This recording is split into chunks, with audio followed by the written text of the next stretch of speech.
adlaw sa tanan. Ang COVID-19 mao'y pinakadakong kontrabida na atong giatubang karon. Aron mapugnan ang pagkatak sa kontrabida ng COVID-19, nagkinahanglan kita og bida o kining bida na atong gipangita atong makita sa matag usa ka nato. Itang tanan ang bida solusyon sa COVID-19. Ang bida solusyon sa COVID-19 nagdasig sa katawhan na magbag-o sa ilang mga pamatasan aron mahimong bida batok sa COVID-19. Kini galakip sa upat ka litra nga BIDA. B. Bawal ang walang mask. I. I-sanitize ang mga gamot. D. Distansya na 1 metro. A. Action. Base sa tinuod nga impormasyon. Mga katawhan sa Bohol, iawhag ko kamo na mahimong bida solusyon sa COVID-19. Siman anato ang upat ka simpleng mga pamatasan Nagrepresentar sa litra nga BIDA. Ikaw ug ako. Ikaw ug ako. ikaw ug ako, Ikaw ug ako. Ikaw ug ako. Itang tanan Ang bida solusyon sa COVID-19.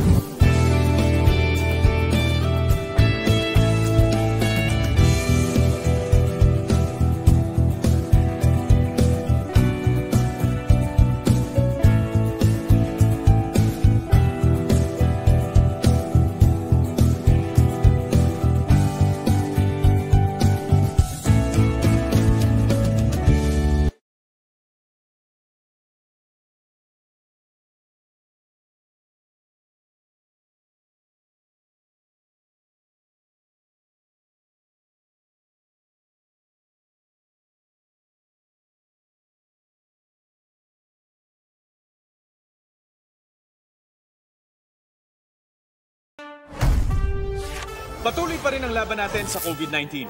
And together, we can beat the solusyon. B. Bawal walang mask. I. Isanitize sa mga kamay. Iwas hawak sa mga bagay. D. Dumistansya ng 1 metro. A. Alamin ang totoong impormasyon tungkol sa COVID-19. Protektahan natin ang sarili at mga mahal sa buhay. BIDA. Be the solusyon sa COVID-19.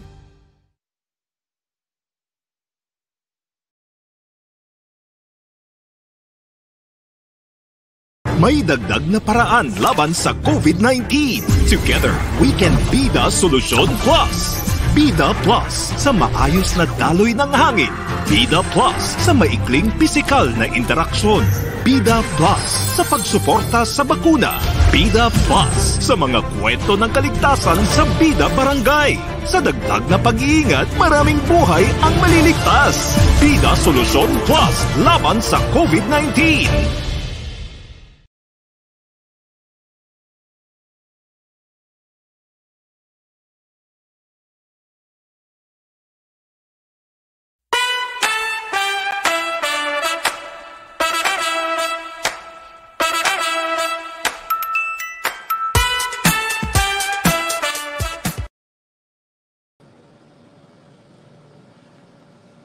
Good day Philippines, good day Bohol, good day GCGMH.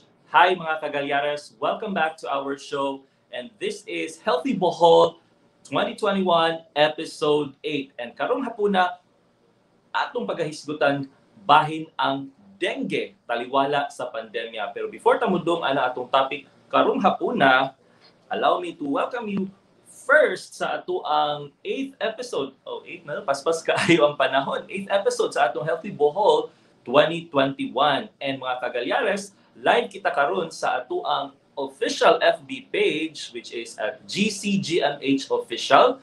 Live puta sa at GCGMH Nursing Service and at GCGMH PHU Wellness. Nara din nyo mo pili og asa nga platform ang inyong ganahan. And among hangyo sa publiko nga para mas daghan ang makakita, para mas daghan ang makabalo og unsay buhaton sa labi na kung naay madagpan og dengue or unsa mang sakit, tan-aw kamo diri para makabalo mo og unsay buhaton sa labi na karon nga gawas sa mga laing sakit nagkataas na sad ang atong kaso sa COVID-19. So again, ayaw kalimot sa ang atuang lecture karon live kita sa ato ang official FB page. So ayaw kalimot pod nga i-share kining link para daghan ang makabalo ug unsay angay buhaton simbako nga magkasakit ang imong kailaw or bisan kinsa man. So again, stream, learn, like, share, comment, and win. Again, stream, learn, like, share, or comment, share, and win. So, of course, namatay bright na tawhana challenge later, no? Kung makabalo kag unsay tubag, pwede kang makadaog sa ato ang bright na tawhana challenge. Okay, so kining ato ang Healthy Bohol, gipasiugdahan ni siya sa ato ang GCGMH Information and Communications Office in collaboration sa ato ang GCGMH Public Health Unit, ato ang Nursing Service o ang ato ang IT section sa Governor Celestino Gallares Memorial Hospital. So sa dili pa ta magpadayon o sa dili pa nato tukion ang ato ang paghisgutan karong hapon nga bahin sa dengue taliwala sa pandemya, atong i-remind balik ang publiko nga karong panahon na ang latest update nato nga mikabat na sa kapin sa libo ang ato ang active cases o COVID-19 diri sa atong probinsya. So basically naanay surge sa ato ang cases of COVID-19. So unsa may atong dapat buhaton? Mag-remind me sa makausap pa o sa balik-balik nga ato yung ipabilin ang pag-observe sa atong minimum public health standards. Kay kini isa ni siya sa pinaka-epektibo nga paagi para dili ta madangpan sa sakit nga COVID-19 sa labi na karong panahona nga nagkataas ang kaso. Kay of course nagkadugay ang COVID, nagka-relax ang katawhan. So mao kanang dili intaw nato bayabayahon kay dili lalim sa labi na katumadangpan sa grabe nga sakit. Okay? So sa gikaingan ko pa, ang minimum public health standards dapat yun natong pagabantayan sa tanang panahon sa labi na kung naa kita sa public places o kanang mga lugar nga daghang tawo o kanang sirado. Okay, so mo nang para ma-remindan kita or para mahinumdom kita ug unsa ang mga sintomas nga dapat natong bantayan kay kani basig na posibilidad nga COVID-19, atong tan-awon kini nga video. Kaibigan, alam mo na ba kung ano ang mga karaniwang sintomas ng COVID-19? Ito ay ang mga sumusunod: lagnat, pagkapagod, at dry cough. Habang sa ilan naman ay sipon at baradong ilong, sore throat o diarrhea. May ilan naman na wala pang sintomas, pero pwede pa rin nilang maipasa ang virus sa iba. Kung ikaw ay nasa mga lugar kung saan kumakalat ang COVID-19 o kaya may close contact sa mga taong kumpirmadong may COVID-19 o sa mga nag-aalaga sa kanila, ipagbigay alam ito sa health worker sa inyong barangay. COVID-19, kayang-kaya nating tapusin. Og tuod man, di ba, giingon sa video nga kaya ginatong tapuson ang COVID-19, pero ang pangutana, disiplinado ba kita nga musunod sa mga minimum public health standards para masugpo o makontrol ang pagkalat sa COVID-19?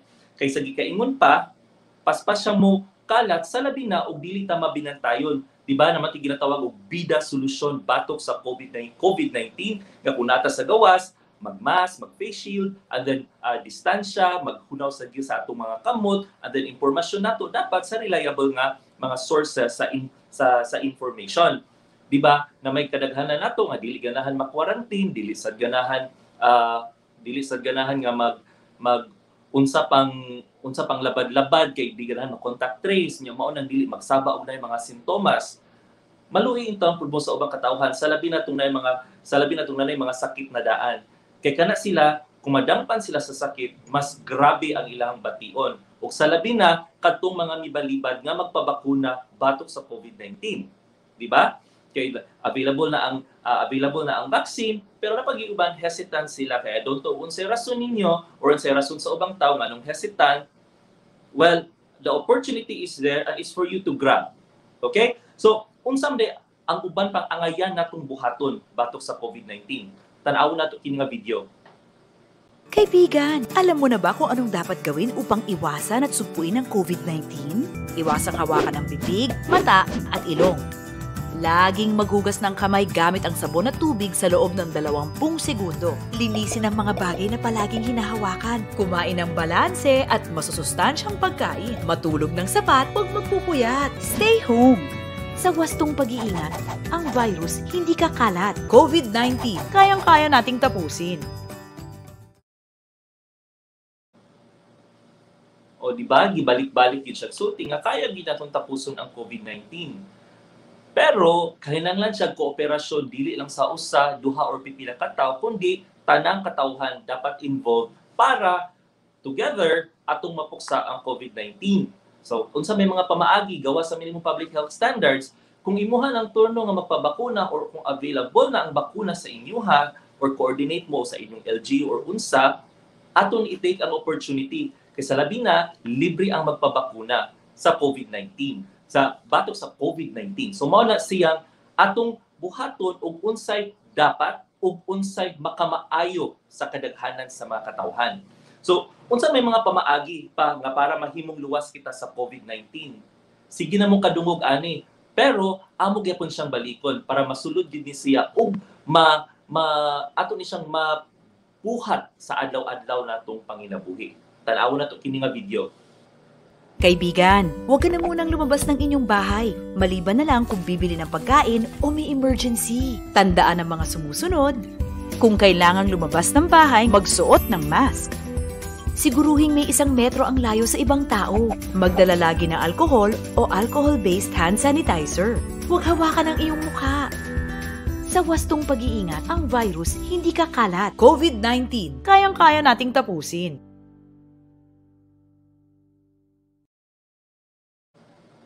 Okay, so ikaw ug ako ug kitang tanang mga katawhan, dapat kita ang bida solusyon batok sa COVID-19. Ug naa na ang bakuna, dapat #bida vaccination. Get jabbed batok sa COVID-19 para ikaw ug ako ug kitang tanan na ay contribution para masugpo ang sakit nga COVID-19. So, mao kadto mga kagalyares, ato gyapon timan-an nga sa matagtak na dapat mag-observe kita sa minimum public health standard. Okay, so mo-proceed kita sa ato ang topic karong adlaw, pero before nato atong tawagon ang ato ang resource speaker, ato sa unang i-congratulate ang ato ang winner sa ato ang Brighta Tawhana Challenge last episode 7. O di ba, pag episode 7 naghisgot kitang preventive nephrology, ang ato mga lucky winners are, we have Maysil and murag si Ma'am Luna ini usa. Ma'am Luna Salutan Garapan. Congratulations Ma'am Maysil and Ma'am Luna Garapan. Kamo ang Brighta Tawhana winners. Congratulations. And kamo mga kagalyares nga nagtan-aw karon sa ato ang live show or kadto mga later pa mo tan-aw kay wala naka-appeal sa atong live show, na kamay tsansa nga mahimong mananaog sa ato ang Brighta Tawhana Challenge. Very simple lang. Inyong tubagon ang ato ang Brighta Tawhana question of the day, ibutang ka na sa ato ang comment section, and para makaibaw mo kung sa atong pangutana karong adlaw, reveal question. Okay, there you have it on your screen mga kagalyares. Unsay mga preventive measures para mapugnan ang pagdaghan sa dengue cases? So again, ang usbon, unsay mga preventive measures para mapugnan ang pagdaghan sa dengue cases. Okay, so kung kabalo mo unsay tubag, or later on makabalo mo during sa atong lecture unsay tubag, doon mo sa ato ang comment section, and then isulat dito ang inyong tubag with the format Healthy Bohol space your answer. Again, dapat sa comment section inyong isulat Healthy Bohol space your answer. So what are you waiting for mga kagalyares? Comment down below if you know the answer. Pero don't go away kay basig daghan, kay napagid mo'y daghang mahibaw-an sa ato ang pakikinabi karong hapuna batok sa bahin sa dengue. Okay, so again, only one answer per person is allowed. So kada person usa ka entry, and winners will be randomly selected and to be announced sa ato ang next Healthy Bohol episode. Okay? So kung wala ka naka-appeal sa live show, tan-aw lang diri balik sa ato ang sa replay lang ni siya diha sa ato ang FB page, and then kung kabalo ka sa tubag, comment gihapon. You are given until 11:59 tonight to answer our Brighta Tawhana question of the day. Okay? Okay. So, dinhing dapita kabalo ko nga na curious mo nganong gahisgot ta og dengue kay yung first nga pangutana, nurse, naapa ba day dengue karong panahon nga na may COVID? Atong timan-an mga kagalyares nga bisag na apay COVID, naagya po'y daghang mga sakit nga pwede nga makaangol or worst case scenario, makaangin sa kamatayon sa usa ka tawo. Ang isa na adiri ang dengue kay bisan pag naa si COVID, nagyapon si dengue. So karon atong paghisgutan ug unsaon nato pag identify ug unsay mga sintomas sa dengue ug unsay angay nga buhaton ug simbako makit-an ninyo nga naagi mga sintomas sa dengue. So karong hapuna atong gitawag ang isa sa atong pediatric specialist dinhi sa atong balay tambalanan sa Governor Celestino Gallares Memorial Hospital. Mga kagalyares, atong i-welcome si Dr. Rachel Joanne Delmar.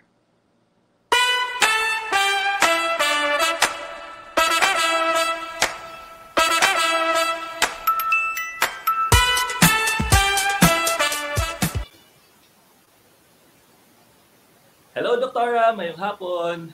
Hello, good afternoon, Sir Mark. Good afternoon, everybody. Good afternoon, Doktora. And daghan kayong salamat no kay in spite of your busy schedule, imo gigahinan og oras para makahisgot ta karon og dengue. Dok, before kan mo pa istoryahon, Dok, kumusta man ang atong dengue cases so far? So far, since nag-start bitaw ang COVID, kay actually ang cases sa dengue nag-lower gid siya. Minimal na lang ato ang number of cases compared sa year 2019. Okay. So karon na o di ba na nagiingon ni doktora nga in spite sa COVID nagyapon tay cases. So mga kagalyares, I give you to Dr. Delmar. Doc, take it away. Okay, thank you.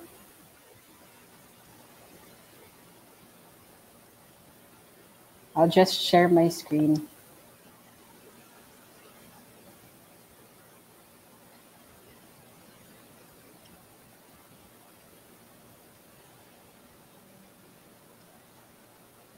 Kana, sir, makita na? Yes, Doc. Slideshows. There you go.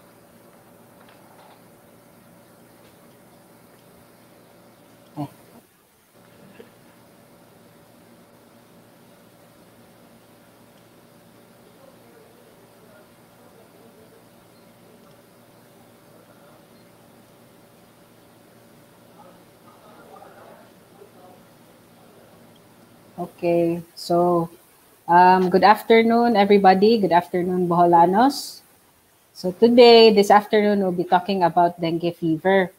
Dengue is one of the disease entity with different clinical presentations and often with unpredictable clinical evolution and outcome. So that's why it is still important to be vigilant because mo na unpredictable gihapon ang dengue, even if daghan na kaayo of researches about this. So according to the World Health Organization, dengue fever is the most important and most rapidly spreading mosquito-borne viral disease in the world, with a 30-fold increase in global incidence in the past 50 years. About 3.9 billion people are at risk for contracting the disease, and about 390 million people are already infected annually. And of these, 500,000 are severe cases, and 2.5% of these die.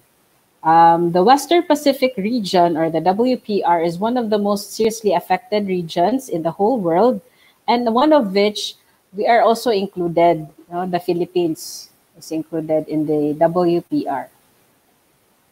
So as you can see in this distribution of suitability for dengue transmission, the highest being shaded in red, and which includes the Philippines. Diba? You can see the red shaded area.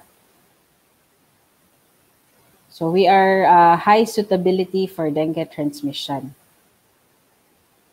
In 2014, the largest outbreak occurred in China.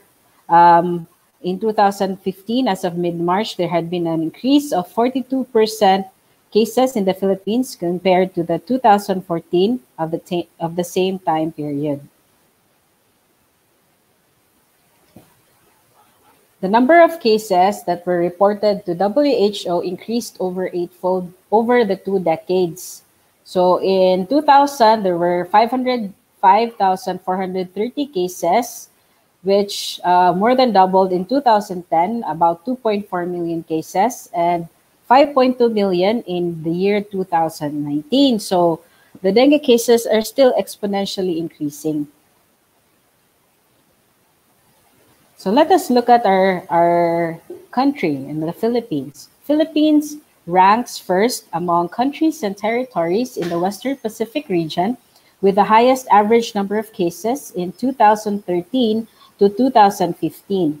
The direct medical costs in the Philippines amounted to 16 billion annually. So dako kita gasto aning dengue sa pagbatok nato sa dengue.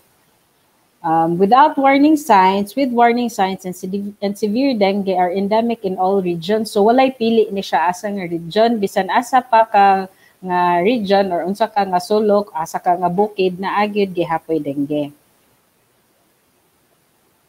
So mo ni ang latest, this is the latest statistics in the Philippines. Latest would be up to March 2001 lang gid siya ang recent na gi-report. A total of 114 dengue cases with 1 reported mortality. This is 87% lower compared to the same period in 2020. From January 1 to March 27, 2021, there has been a total of 17,630 dengue cases with 63 deaths reported. This is 63% lower compared to the 47,249 cases reported in the same period in 2020. So one of the main reasons nga consider for the lowering of cases is because we are in a pandemic, so everybody are either quarantined or naara gyud sa balay nagstay. So mo na nga ni lower ang cases. For Region 7, this is the latest, this picture shows na last 2016, ang Region 7 may pinakadaghan na cases. So, by the way, what is dengue fever? Sorry. So, dengue fever, it is a systemic and dynamic disease. Systemic meaning it affects all systems. No, dili lang ingno na kanang unsay tawag aning sa skin lang kay napaakan ta, so it affects the lungs, it affects the other organs in our body. It has a wide clinical spectrum that includes severe and non-severe clinical manifestations, and it is a viral infection spread by an infected female Aedes mosquito. So meaning ang babae ra gyud na babae ra na mosquito nga Aedes ang maka-infect sa atoa with any of the 4 serotypes of virus. So ang meaning aning 4 serotypes of virus, mura siya 4 kinds of virus na posible gyud ta na 4 times pud ta nga magka-dengue. So dili ra ta kausa maka-dengue. So these are the 2 vectors of dengue, ang duha ka species sa Aedes, Aedes aegypti and Aedes albopictus. Ang kaning yellow fever mosquito, they occupy the urban areas, so mga cities. Ang kaning Asian tiger mosquito, they occupy the thickets and arboreal vegetation, so kanang mga naana sa lasang, sa kanang mga forest. So for the pathogenesis of dengue, ang kaning dengue is started when a mosquito feeds a human. So kaning human number 1 naana na siya sakit na dengue, no? So mopaak ang kaning mosquito sa human number 1 nga nanay dengue, and then ang dengue naana sa mosquito. So extrinsic incubation period ang virus within the mosquito, and then after how many days of incubation, mo refeed na pod ang mosquito, so mopaak siya sa human number 2. So inipaak niya ni human number 2, ma-transmit na niya ang virus to human number 2. So mo na ang intrinsic incubation period anha na sa ni human number 2, and mo develop na din siya og viremia, and then eventually mag-illness na rin siya. So, nanaday manifestations of dengue. So, after the incubation period, the illness begins abruptly and will be followed by 3 phases. So, there are 3 phases in dengue fever. The febrile phase, which is when the clinical manifestations first appear. The critical phase, it occurs at the time of defervescence, and the recovery phase when plasma leakage resolves. So let us discuss this further. So as you can see, this figure shows the changes in the temperature, the clinical manifestations, CBC, and serology changes during the phase of the illness. So if you will see this, makita ba ang ako ang power pointer? So in days 1 to 3, kita nimo ang temperature taas kaayo. So day 1 to 3 mag-fever gid ang patient. Diha pod na time nga mag-dehydration siya. So sa CBC, musaka ang hematocrit during day 1 to 3. And sa serology or virology, so sa laboratory na pod na siya, taas kaayo ang iyahang viremia, meaning ana daghan kaayo nga virus particles within the body. And during the day 4 to 6 day 4 to 6 of illness, mo hinay na dayon, mawala na ang iyahang fever, mahinay na iyahang temperature or mubo na iyahang temperature. And mo ni siya ang mag-shock na ang patient. So delikado ni siya nga time. And this is also the time nga momubo ang iyahang platelet and mo saka ang hematocrit. This is the time also nga magkahinay-hinay na og saka ang atong antibodies. And during the time after day 6, muna na nga maayon na siya. So mo na ni ang recovery phase. So sa recovery phase, ang katong nawala niya nga fluid, ma-reabsorb to siya. And then, ang platelet mo, hinay-hinay nagkasaka o mawala na to ang iyahang mga virus. So, atong isa-usahon, ang first nga phase, katong febrile phase, it usually lasts for mga 2 to 7 days. The patients may have headache, body malaise, myalgia, arthralgia, retroorbital pain, anorexia, nausea, vomiting, diarrhea, flushed skin, and rash. The earliest abnormality in the CBC is leukopenia or mubo ang iyahang WBC. The clinical features, however, do not predict the severity of the disease. Therefore, it is still crucial to monitor for warning signs and other clinical parameters in order to recognize progression to critical phase. Ang critical phase occurs on days 3 to 7 of illness, which coincides with defervescence, or ang defervescence means nga ninaog na ang temperature, nahimo ng 37.5 to 38 degrees Celsius or less. The patient may either deteriorate or improve. Warning signs result from significant increase in capillary permeability. Some may further deteriorate to severe dengue. The period of clinically significant plasma leakage usually lasts for 24 to 48 hours. So the first 24 to 48 hours nga wala na gani fever ang patient with dengue, mao na ang critical phase. So diha bantayunon ang pasyente. So dili ta dapat mag-celebrate kung wala na fever in dengue.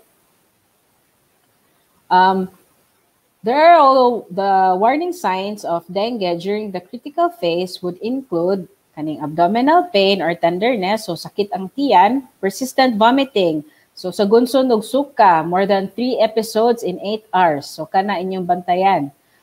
Clinical signs of fluid accumulation, kanang mudako ihang tiyan or maglisod na siya ginhawa, paspa siya ginhawa, kay nanay tubig sa iyang baga, so kana atong bantayan. Mucosal bleeding, so either magdugo ang iyang gums or magdugo ang iyang ilong, or other signs of bleeding also would present with hematochezia or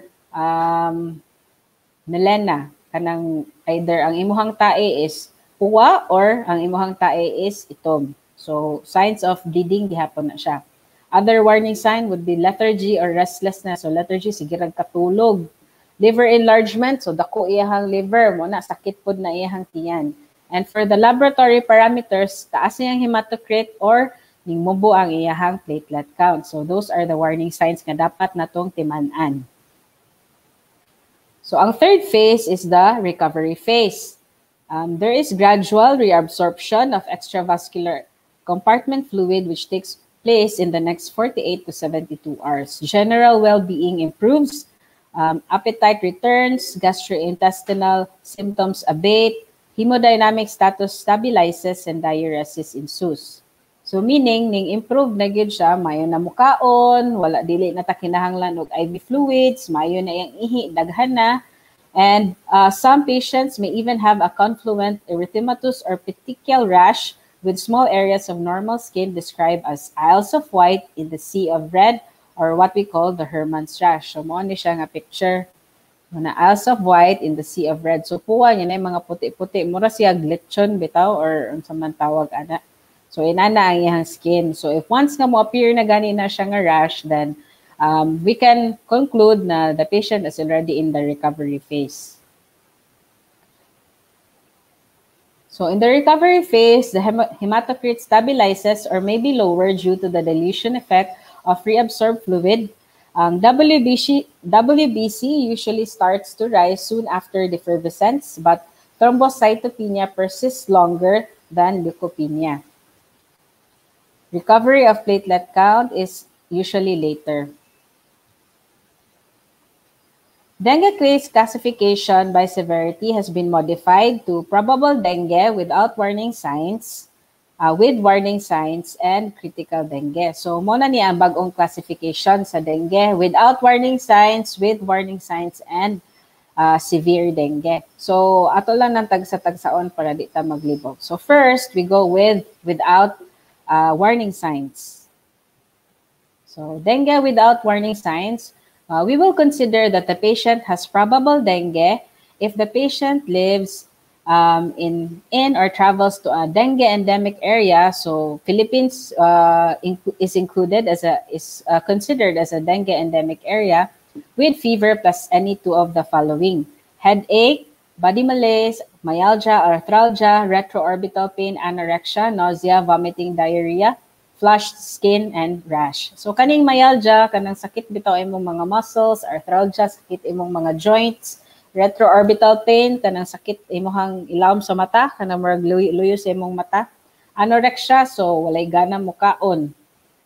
So those could be, if na kay fever and any two of these, you will be considered as probable dengue. And for laboratory test, mubo imong WBC, so which is leukopenia, or with or without thrombocytopenia, which is mubo og platelet count. And if positive, imuhang dengue NS1 or IgM antibody test. So we can only confirm dengue through viral culture isolation and PCR. So mura gihapon sa COVID. So with warning signs, so the case definition would be if kato gihapon lives or travels in dengue endemic area with fever lasting for 2 to 7 days plus any of the following. So abdominal pain or tenderness, persistent vomiting, clinical signs of fluid accumulation, mucosal bleeding, lethargy, restlessness, liver enlargement, decreasing platelet count, or increasing hematocrit. So, mao man ni ang katong warning signs, di ba?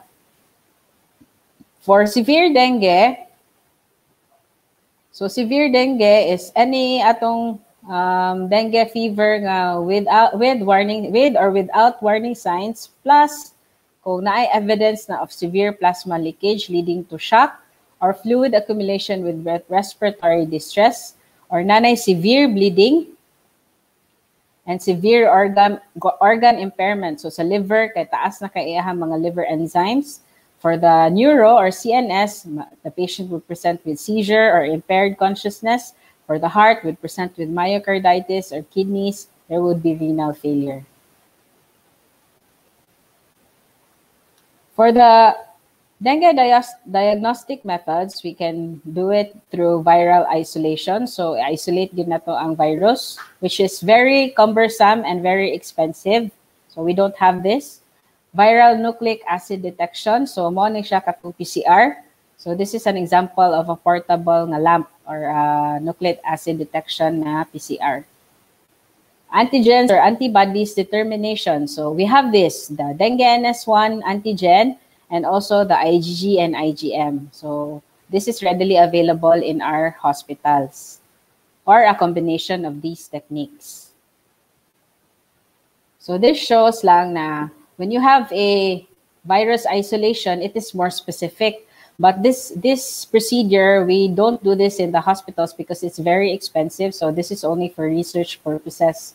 But we can do genome detection, so such as your RT-PCR lamp.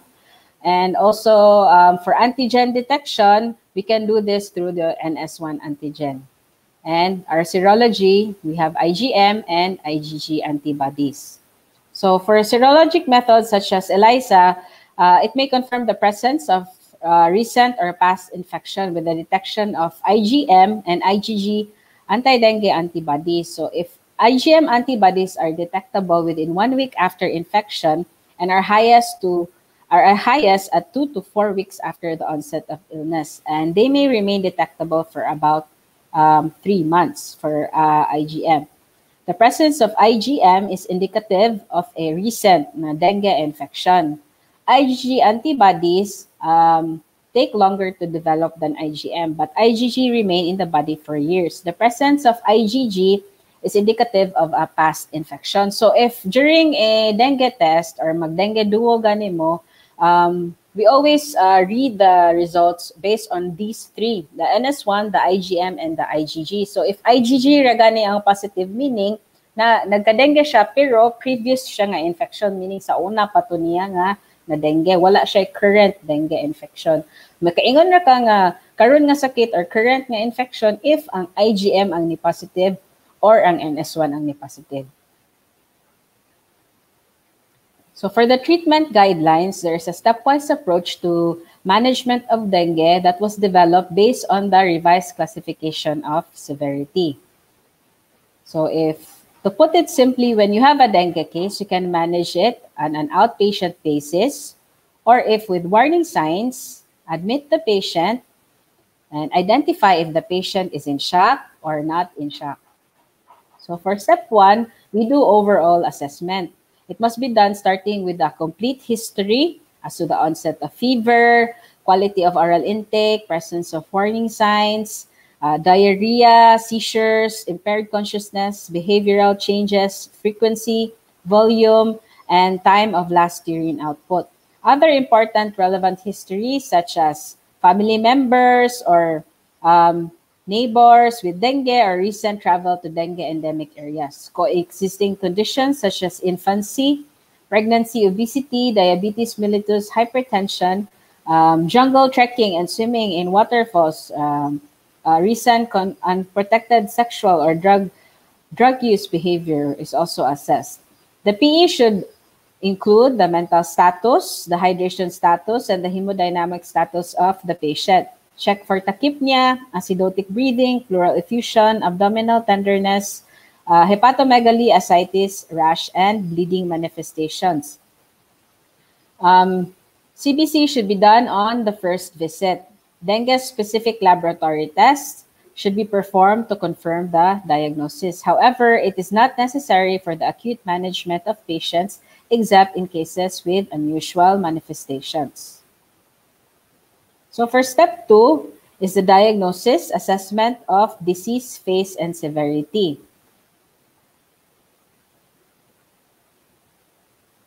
So do the signs and symptoms fulfill the criteria of probable dengue? So naa ba siya aning duha plus fever? Either duha aning nausea, vomiting, rash, leukopenia. Next, at which phase of dengue? So is it naa pa siya sa febrile phase, naa ba siya sa critical phase, or naa ba siya sa recovery phase? So are there warning signs present? So balik-balik yun yung warning signs. we have to remember these warning signs. Sakit ang tiyan, sakit kaayo ang tiyan, inighikap, persistent vomiting, clinical fluid accumulation, mucosal bleeding, lethargy and liver enlargement, and increased hematocrit or ubos na iyahang platelet count. So next is, what is the hydration and hemodynamic status of the patient?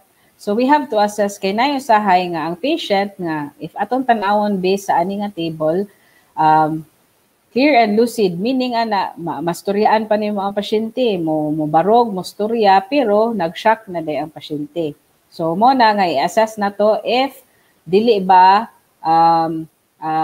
prolong ang iyang capillary refill time. So or ang iyahang kamot o tiil dili ba bugnaw. So kung inana na gani hinay ni murag dili na kay mo ka-feel sa iyahang pulso, bugnaw na siya, then the patient might have a compensated shock. So for step 3, the management, so we have to do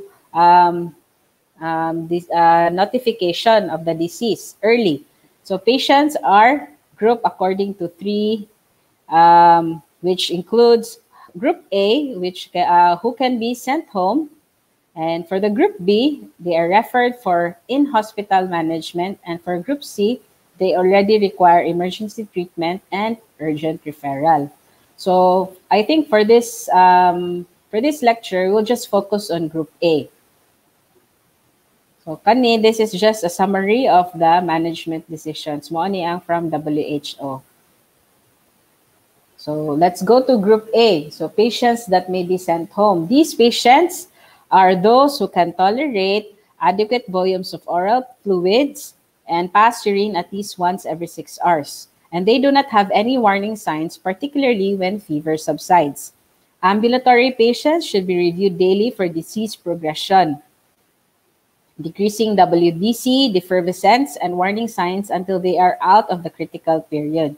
Those with stable hematocrit can be sent home with the advice to return immediately to the hospital if they develop any of the warning signs. For the action plan, we can give ORS. It should be given based on weight using the recommended ORS with reduced osmolarity of 45 to 60 millimoles per liter. So for those patients nga we can send home, we calculate for the ORS to be given. So this is based on the body weight. So for 3 to 10 kilos or for patients less than 1 year old, we can give 100 ml per kilo per day. So the recommendation is to give the reduced ORS. ORS is given because it has an osmolarity that is similar to our body's osmolarity also.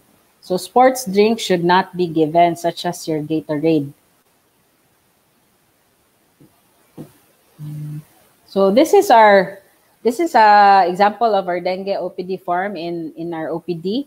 So as you can see in our dengue assessment, we can tick which manifestations or symptoms the patient has, and for every visit, we monitor the vital signs, the urine output, and the CBC every time the patient comes in.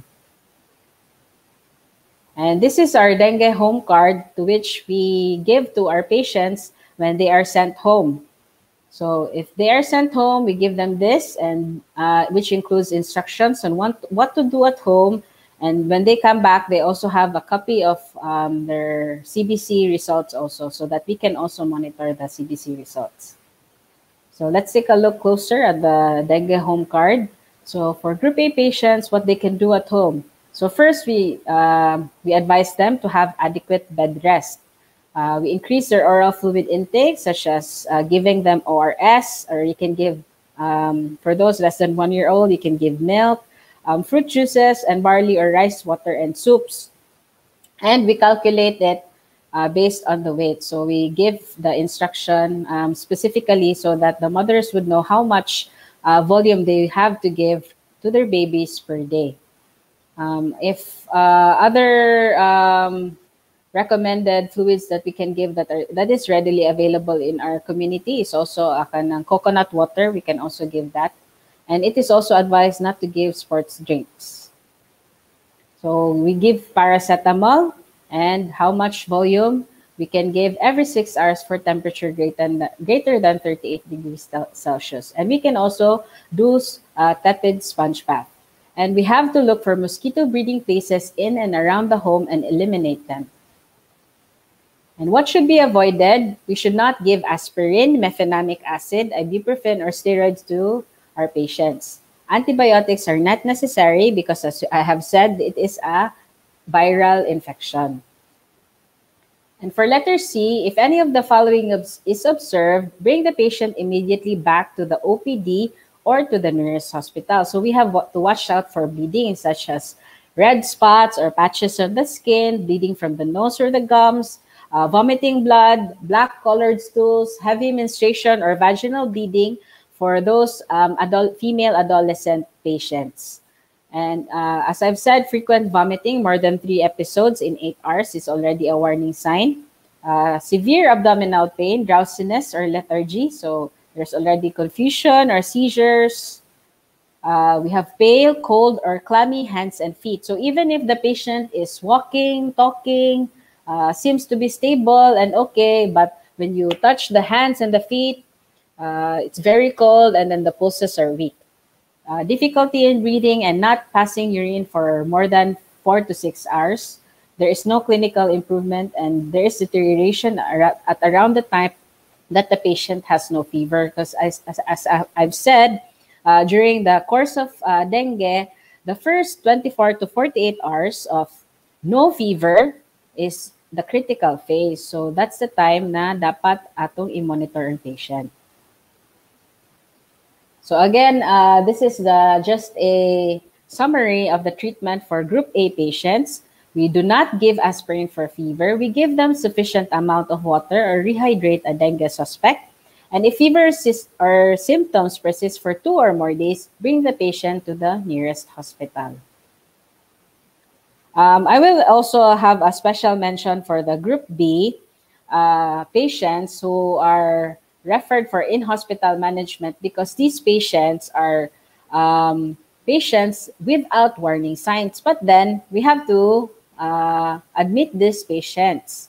So example of these patients are those who have coexisting conditions such as pregnancy, infancy, old age, obesity, diabetes mellitus, renal failure, chronic hemolytic diseases, or in social circumstances where the patient lives alone or lives far from the hospital facility and there are no reliable means of transport. So even if these patients are stable but and without warning signs, we recommend in-hospital management for further monitoring.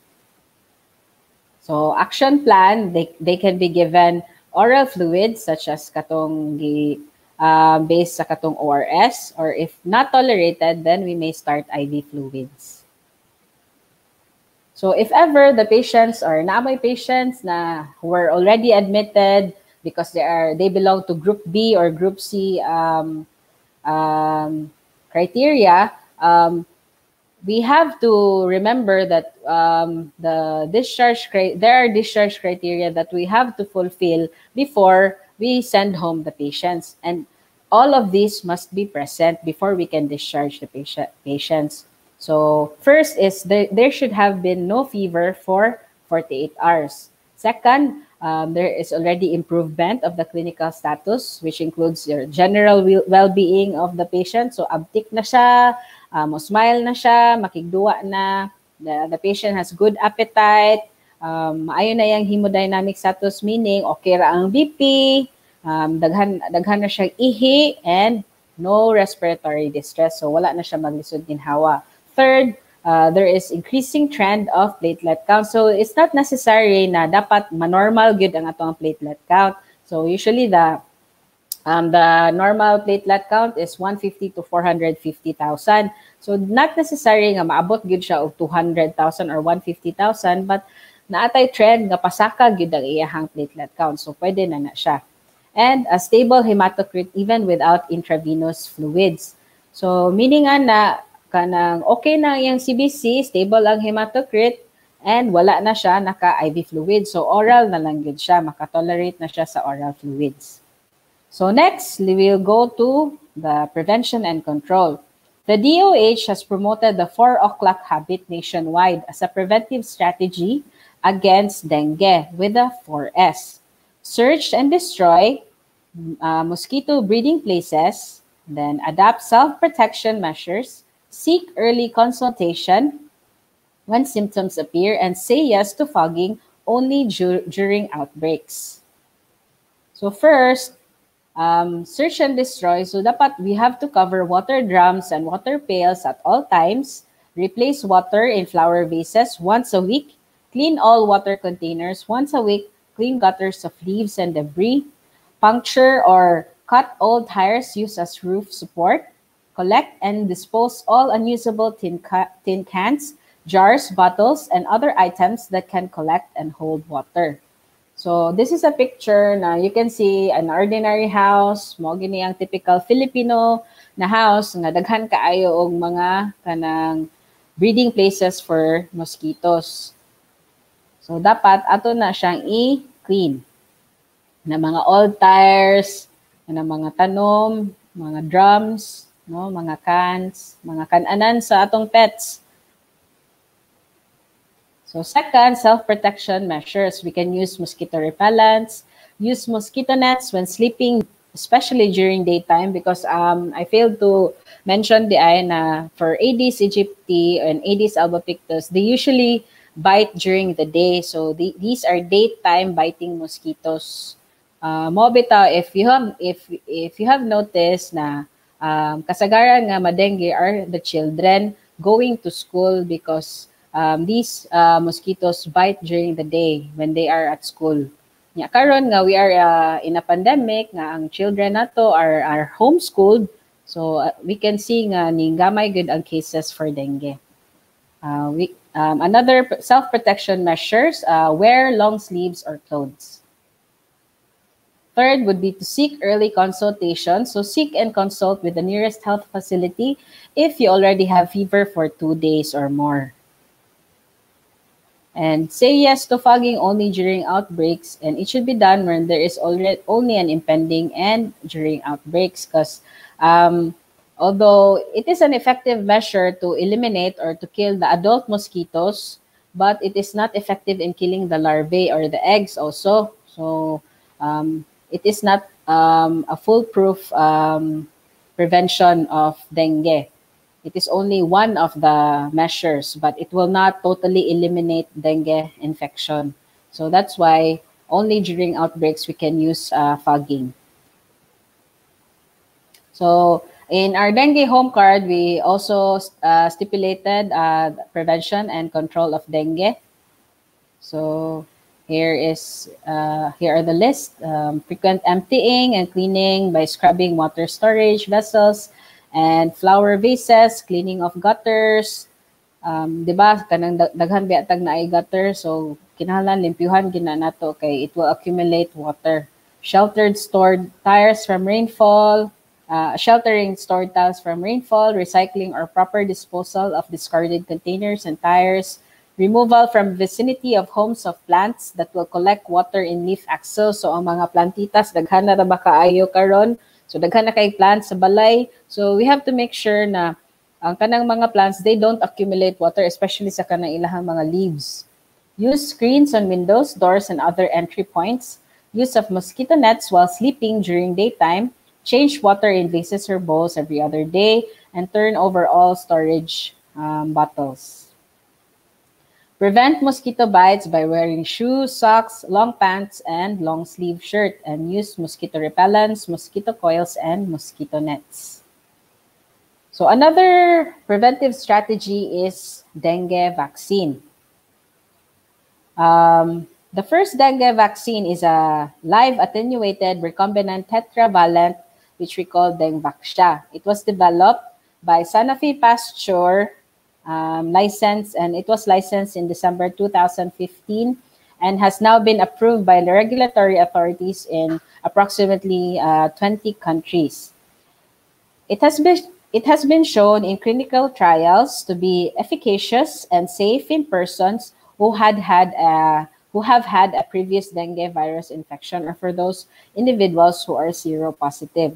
However, it carries an increased risk of severe dengue in those who experience their first natural dengue infection after vaccination or those who are seronegative individuals. So for countries considering vaccination as part of their dengue control program, pre-vaccination screening is the recommended strategy. So we can only give Dengvaxia to those who are already seropositive individuals.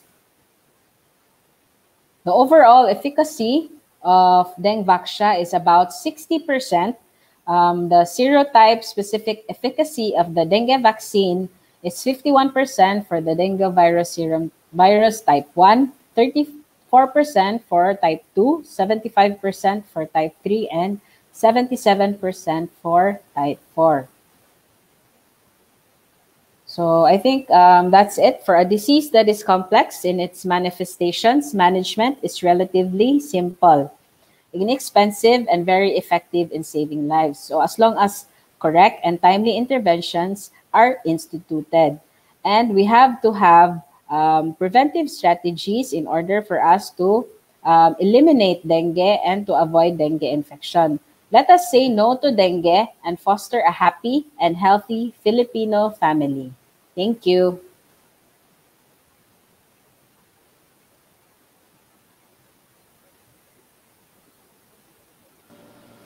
Okay, thank you so much, Dr. Delmar. And grabe na, no, comprehensive kayo mapag-discuss bahin sa dengue.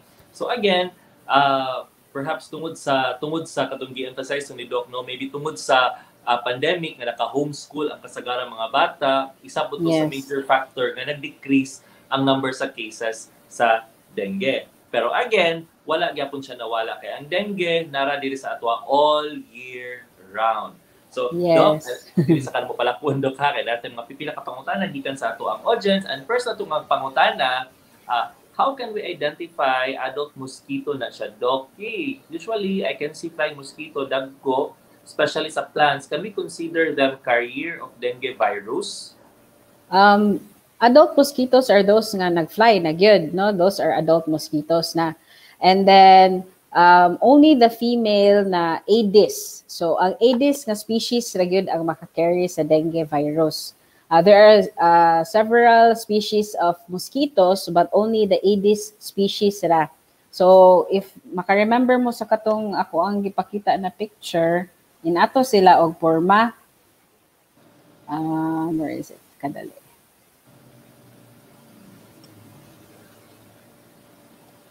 So, kani siya.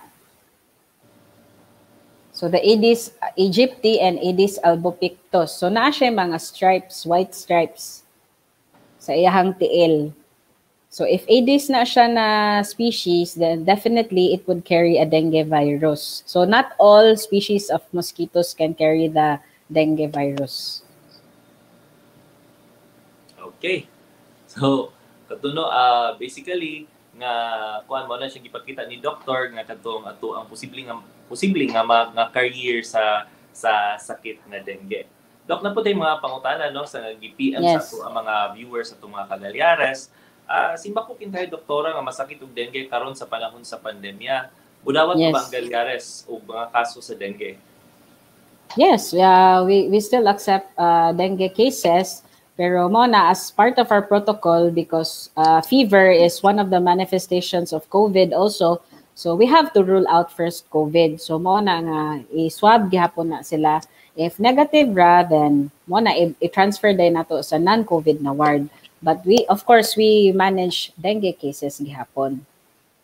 Okay. Thank you for pointing that one out, Doc. No? Kay mo to ni kasagarang yamumo sa mga tao ron nga bisag lahi ang sakit, COVID diretso kay ngano kuno madung sa COVID wing or sa COVID ward nga lahi man kuno nga sakit kay gihilantan ra COVID diretso pero sa gikaingon ni doktora no nga tungod kay naa si jay kanang sintomas nga pari-pareha sa COVID so dapat i-rule out pasabot dapat i-prove nila daan nga dili gid siya COVID kay kung negative ra sa giingon pa ni doc kung negative ra ang PCR ibalhin naman po na siya sa non-COVID nga ward. O diba? Yes. I hope klaro to siya sa ato ang mga naminaw karon ug sa mga maminaw pa na klaro na siya nga dili pasabot nga gidong siya sa COVID ward or COVID wing, automatic positive na siya. Kay ang ato ang COVID ward, gibahin man po na siya sa mga probable o kantong confirmed positive na sa. Dili po na sila tapuon mga kagalyares. Kay mo na kasagarang misconception nga tapuon na sila dito tanan. It doesn't work that way. Naana sila tarong nga pagkabahin-bahin. Okay? Para dili magkatakod-takod. Okay. Doktora, kanang asa itong napadiri mga PM Sen, kani murag common yung gini siyang pangutana, Dok, basta dengue, epektibo ba bagyod ang tawa-tawa? Napagani mangagaw, no? So, actually, wala, kuan na ta karon, unsa naman ta, 21st century, and yet wala gihapoy studies or researches regarding tawa-tawa, mangagaw, o kanang mots good, yes. Every time mag-rounds good me, naagi ng mots. So, ma'am, ganang naamag yun na mots. Kada table na, kada patient naagi na sila yung mga mots. Mahal ba na ang mots, ha? Pero wala agi studies or researches that would prove na effective gid siya against dengue infection. So, it would treat dengue infection, no? Kay, ang kanimanggong dengue is, moto, di ba? Kung nakita ni mo katong picture nako nga, naagid siya dehydration. Ma-dehydrate ang pasyente. So, mo na nga, fluids regid ang tambal. And remember, ang kanang tawa-tawa, mangagaw, and mots are fluids. So mo na nga murag makunot siya nga ani ayo kay tungod sa tawa-tawa or tungod sa na mangagaw or mots, but in fact dehydrate ra man gud ang patient. Kuwang lang gud ang hydration ang patient, mo na nga ni-improve siya. Dili lang mi mo recommend aning mga herbal medications and kaning mots because kanin sila na mga fluids, they are acidic. Nya kasagaran ra bang dengue patients during the febrile phase baka na maghilanat pa sila kay sakit ilahang tiyan. Nya wa sila gana mukaon. So if imo silang paimnon og acidic na fluids, musamot og kahapdos ilahang tiyan. Mo na nga dili mi mo recommend ani na mga fluids gyud. Ang among gina-recommend kay either moto ORS, gatas, or if dili gyud mada kana soup, pwede na soup, or ang pinaka readily available nga naara gyud sa ato ang community, no, nga naa sa atong locality is kanang coconut water, kanang butong ba, di ba, naa man na sa ato available na kaayo, so kana mas maayo pa na siya. Okay, thank you to Doc no nga clarification. Kani Doc, if maayo na kintahay sa dengue ang usa ka bata o usa ka tawo, napabay posibilidad nga ma-dengue na pud siya. Yes. Oh, naagi possibility because as I've mentioned earlier, dengue has 4 serotypes, no? So naay 4 serotypes. So dengue type 1, type 2, type 3, and type 4. So if dengue ka sa type 1, you still have possibility of contracting the type 2, the type 3, the type 4. So you have 4 chances. So if madengue ka, you have 4 chances. So swerte na gyud kay na magian niya ang upat ka. Yes, makuan niya ang tanan. And then surviving all 4. O di ba? Pero again, I hope klaro to no sa ato ang mga viewers ug sa ato ang mga movie pa nga dili pasabot nga kung nasakit kag dengue, walay chance nga walay possibility nga madengue. Sa gikaingon pa, naagya po'y posibilidad kay upat ka klase ang virus nga makakos og dengue. So pwede na siya isa lang mo makuha or pwede pod og winner takes all 4, o di ba? So mo na siyang be careful. So again sa gikaingon pa balik-balik, prevention is always better than cure. And Doc, before we let you go, we'd like to ask for your parting words for our viewers regarding dengue. Yes, so during this time nga sa pandemic, I think the people are aware nga ni-decrease ang cases of dengue because mo na akong giingon na the mosquitoes are day-biting mosquitoes. So kasagaran natong mga bata na aman sa balay, so mo na wala sila napaakan. So, di ba, unsa ka effective ang staying at home. Staying at home not only decreases COVID-19 infections, but also as well as dengue infections. So, kana pa lang daan, staying at home, na siya dako na, it has a big impact on the dengue cases. How much more if we clean our surroundings? Kaya di ba, ang dengue virus man good is only transmitted from one human to another through the mosquito. So if ma-eliminate ang ako alang ba, if ma-eliminate lang nato ang mosquitoes, if dili lang sila ka-breed, dili sila ka-itlog, dili sila kadaghan, then wala gyud mo transmit sa dengue virus. So wala gyud ma-dengue. 'Di ba? So mo na i-emphasize na gyud nako kay karon na panahon kay ning gamay naman gyud ang dengue cases, what we can do or what we can contribute to further the lowering the dengue cases is to clean our surroundings so that dili na mo daghan og maayo ang katong mga female nga Aedes mosquitoes. So if walay mosquitoes, walay dengue. Mo lang siguro to. And also drink lots of water if nag-fever, and then if you have if you have fever for more than 2 days or abot na ganing 2 days, then seek consult gyud. Karong panahon na ako lang nabantayan nga during sa pandemic, people are scared to go to the hospital or seek consult kay mao lagi kanang i-note na dayon na i-conclude na dayon nga COVID na siya. So dili man tanan na fever kay COVID man. So maabot na hinuon sa hospital kay very late na. So bati na kayo ang patient. So if you have fever for 2 days na, you have to seek consult. Okay. So, on that note, daghang kayong salamat, ladies and gentlemen, mga Kagalyares. Daghang salamat, Doktora Rachel Joanne Delmar. Doc? Thank you, everybody. Thank you, Boholanos. Thank you. Thank you. Okay. Again, daghang kayong salamat, Doktora Rachel Joanne Delmar sa ato ang Department of Pediatrics sa atong Balay Tambalanan sa Governor Celestino Gallares Memorial Hospital. So karon ato sa basahon ang uban atong mga comments. Okay, wait di ay ato sang basahon pagbalik ang ato ang Bright Tawhana question for the day, which is unsay mga preventive measures para mapugnan ang pagdaghan sa dengue cases. So gibalik-balik yun na ganina og mention no, og gibalik pag yun sa makausap og mention ni Doktora sa iyahang parting words. So again, if kabalo ka sa tubag, go to our comment section and then use the official format, which is Healthy Bohol space your answer. So mga Kagalyares, what are you waiting for? Comment down below if you know the answer. Okay? So there you have it. Okay. So we have some of our comments from our comment section from Mamelinda Pausanos from University of Bohol. Hi, ma'am. Thank you so much for joining us this afternoon. Na siya 4 o'clock habit, simple cleaning of the surroundings. Yes, mo ginagibalik-balik ni Doc ganina no na hinluan ang ato ang palibot kay para kung walay breeding site ang mosquito, so minimal or less pud ang chance nga na ay mag-transmit sa sakit nga dengue. So simply bawal ang damak, di ba? Maglinis sa paligid para less likely nga naay mag-breed nga mosquito. Okay, we also have from Sir Nixon Epes. Okay, ginatin siya sa atong Healthy Bohol. Thank you for viewing, Sir Nick. Be responsible, dili maghuwat og ang taga-barangay pa ang mukulob sa inyong mga planggana o mga balde. This is absolutely correct. Kay naiuban nga magsalig lang sa barangay, magsalig lang og manduan, pero dapat sa atong panimalay palandaan, responsable kita nga manghinlo sama sa pagwala sa mga gamit nga makaposible nga maka-accumulate og water nga maoy breeding site sa mosquito.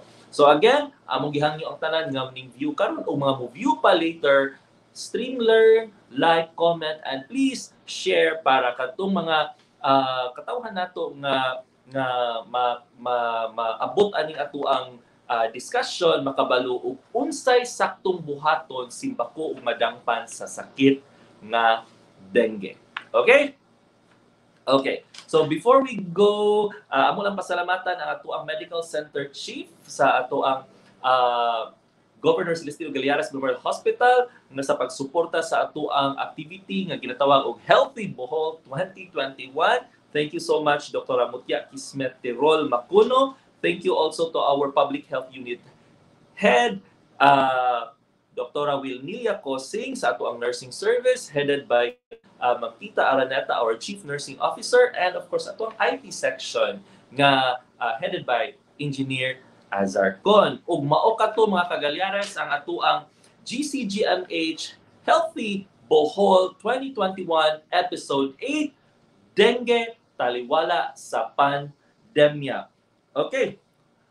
O mauna ka to ang atuang entire episode. So if naara mo yung mga comments o naara mo yung mga pangutana, feel free to put that one sa atuang comment section. And ako si Nurse Mark nga nagasulti og live diri sa atuang balay tambalanan sa GCGMH. So Galyares, so kay tungod kay naa pa may COVID-19, let us be the solution. Bye-bye. Patuloy pa rin ang laban natin sa COVID-19. And together, we can beat the solution. B. Bawal walang mask. I. Isanitize sa mga kamay. Iwas hawak sa mga bagay. D. Dumistansya ng 1 metro. A. Alamin ang totoong impormasyon tungkol sa COVID-19. Protektahan natin ang sarili at mga mahal sa buhay. B-I-D-A, be the solution sa COVID-19.